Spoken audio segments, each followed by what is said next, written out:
आणि तुम्ही काय माझं तोंड बघत उभे आहात? हे घ्या आणि निघा आता.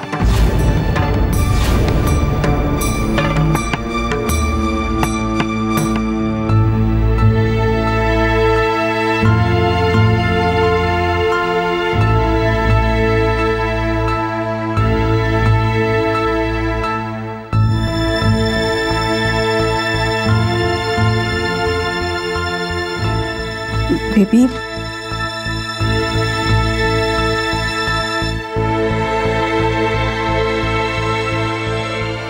जान्हवी, तुझ्या बरोबर दिनू काका येतील आजपासून. तुला ऑफिस मध्ये सोडतील आणि परत घेऊनही येतील. तुझा ड्रायव्हर मिळेपर्यंत तरी तेच असतील तुझ्या बरोबर. खूप चांगले आहेत, आपल्याकडे 22 वर्षापासून आहेत.